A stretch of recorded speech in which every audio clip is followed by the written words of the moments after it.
নমস্কার বন্ধুরা, আমি শ্রেয়সী আপনাদের সবাইকে স্বাগত জানাচ্ছি আমাদের চ্যানেল অতীত অনুসন্ধান। আশা করি সকলে ভালো আছেন। আর আজকে একটা বেশ ইন্টারেস্টিং মন ভালো করে দেওয়া টপিক নিয়ে আমি হাজির হয়ে গেছি।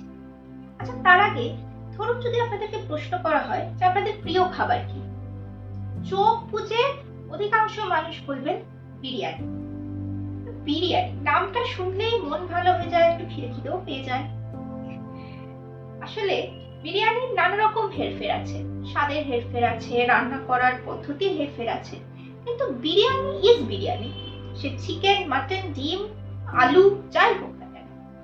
তো এই যে মন ভালো করে দেওয়া, জিভে জল আনা, পেট ভরানো সুস্বাদু খাবার, এটা উৎপত্তি হলো কিভাবে, বা ভারতবর্ষে বিরিয়ানির জন্ম নিল কিভাবে, সেইটা নিয়ে আজকে আমরা একটু গল্প করব। অনেকে বলেন যে আদি মধ্যযুগের শেষ দিকে আরব ব্যবসায়ীদের হাত ধরে, আদি মধ্যযুগের শেষ দিকে বলতে একটু স্পেসিফিক্যালি বলে দিই, নবম দশম শতক থেকে আরব ব্যবসায়ীদের হাত ধরে ভারতবর্ষে বিরিয়ানি প্রবেশ করেছিল।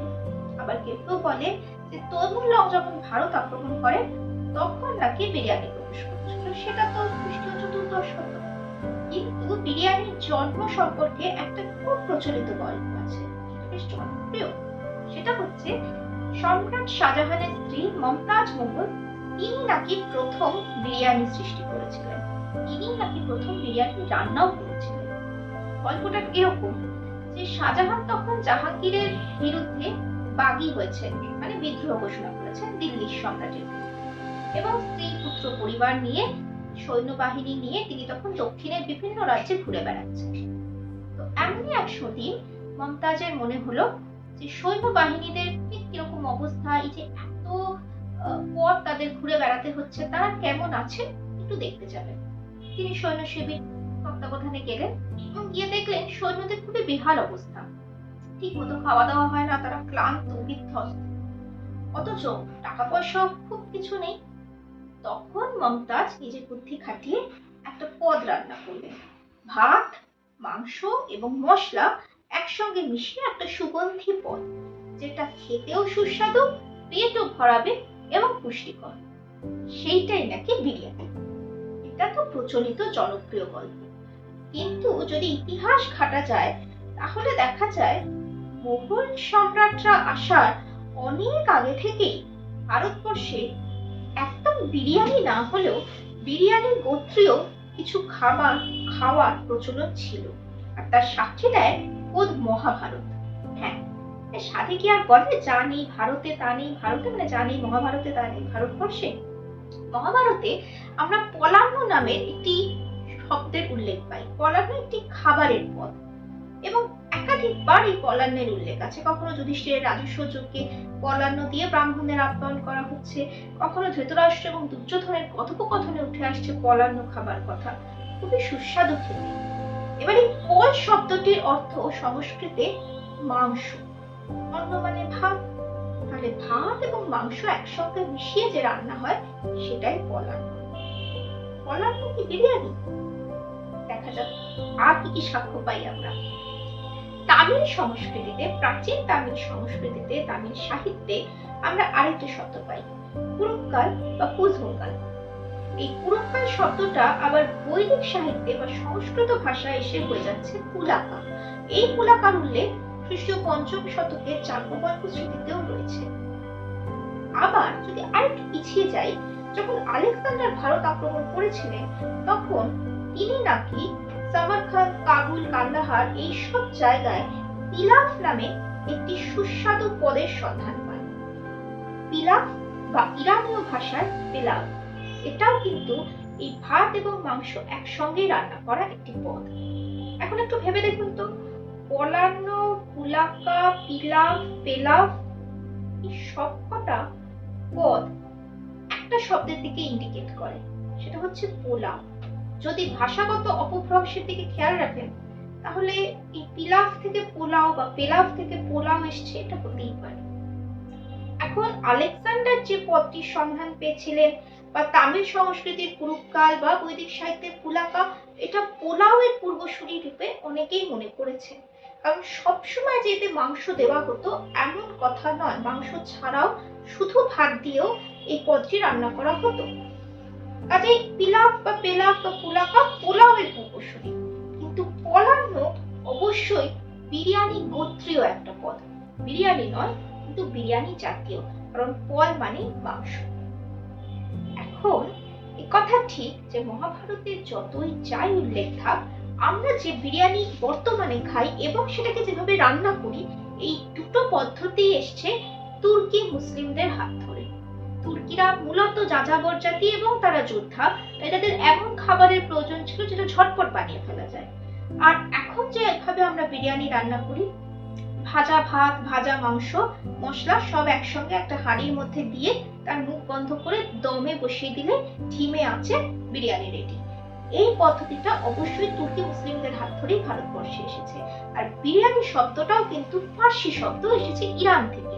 বিরিয়ানি শব্দের মানে শব্দের যে উৎপত্তি, সেই উৎপত্তিগত অর্থ হচ্ছে ভাজা, কারণ বিরিয়ানি শব্দটা এসেছে বিরিয়ান শব্দ থেকে। বিরিয়ানি শব্দের অর্থ হলো ভাজা, আর ভাত এবং মাংস দুটোই ভেজে বিরিয়ানি করা হয়।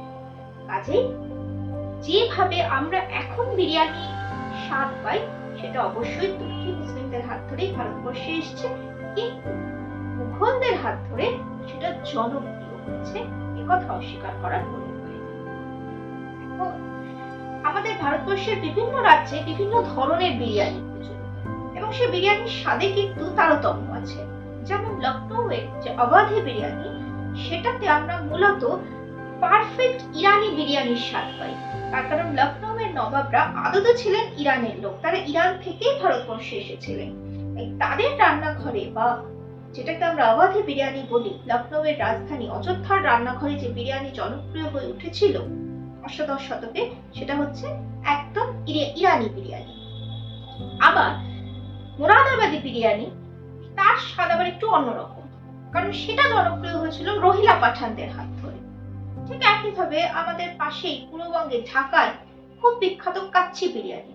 কাচ্চি বিরিয়ানির নামটা থেকেই বোঝা যায় যে এটা ভাত এবং মাংস দুটোই কাঁচা অবস্থায় রান্না করা হয়, মানে মাংসটাকে আগে না ভেজে নিয়ে কাঁচা মাংস দিয়ে বিরিয়ানিটা রান্না করা হয়, তাই সেটা কাচ্চি বিরিয়ানি। আর আমাদের কলকাতাইয়া বিরিয়ানি, তার গল্প পরে আসছি, তার আগে বলে নিই হায়দ্রাবাদি বিরিয়ানি। হায়দ্রাবাদি বিরিয়ানি একটু ঝাঁঝালো হয়, কারণ তার মধ্যে মিশে গেছে অন্ধ্রের গোলমরিচের স্বাদ। এবার আসি আমাদের ফেমাস কলকাতাইয়া বিরিয়ানি, যার বিশেষ বৈশিষ্ট্য হচ্ছে একটি নরম পুরুষ্ট গোলগাল আলু। কলকাতার বিরিয়ানিতে আলু কিভাবে চলে এলো, তারও আবার একটা ছোট্ট ইতিহাস আছে। কিরকম? কলকাতায় বিরিয়ানি নিয়ে আসেন নবাব ওয়াজেদ আলী শাহ 1856 সালে। তিনি যখন লখনৌ থেকে নির্বাসিত হয়ে কলকাতায় মিঠিয়াবুরুজে চলে এলেন, তখন ব্রিটিশ সরকার, মানে তখন ইস্ট ইন্ডিয়া কোম্পানি অবশ্যই, তার সঙ্গে তার চুক্তি হয়েছিল 1 লাখ টাকা মাসোহারা, মাসে 1 লাখ টাকা তিনি মাসোহারা। এবার নবাবী ঠাট বাপ্ত অনেক, তার উপর তার সবসাবুদও অনেক, তার মধ্যে তিনি একা আসেননি, লোক লস্কর নিয়ে এসেছেন। মাত্র 1 লাখ টাকা এই এত লোকের ভরণ পোষণ করা কি আর সম্ভব? না, ঠাট বাট সবসাবুদ বজায় রাখা সম্ভব। সেই কারণে তার বাবুর্চিরা নবাবের প্রিয় বিরিয়ানিতে মাংসের জায়গায় নিয়ে এলেন আলু, তাতে বিরিয়ানির স্বাদটা অটুট রইল, কিন্তু খরচটা কমে গেল। আর এইভাবেই কলকাতাইয়া বিরিয়ানিতে আস্তে আস্তে আলু ফেমাস হয়ে উঠল। আর এখন বঙ্গজীবনের বিরিয়ানির অবিচ্ছেদ্য অঙ্গ হচ্ছে একটি নরম আলু, যেটা না হলে আমাদের মন ভরে না। কাজেই আমরা দেখছি যে বিরিয়ানি এমন একটা খাবার যার ইতিহাসের সঙ্গে মিশে গেছে রাজনৈতিক টানাপোড়েন, রাজনৈতিক উত্থান পতনের কাহিনী।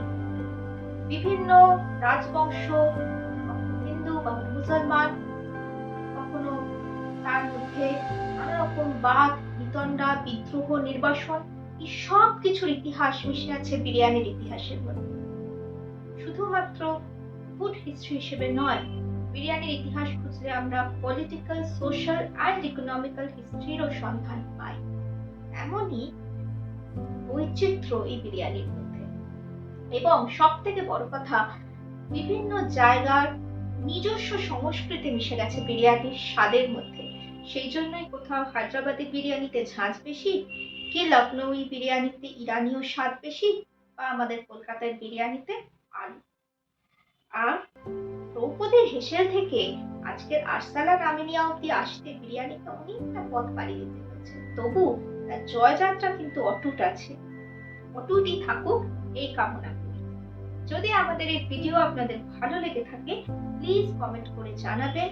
যদি খাবারের ইতিহাস সম্পর্কে আরো জানতে চান সেটাও কমেন্ট করে জানাবেন। ভালো লাগলে লাইক, শেয়ার এবং সাবস্ক্রাইব করবেন। ভালো থাকবেন সকলে। আজকের মতো আসি।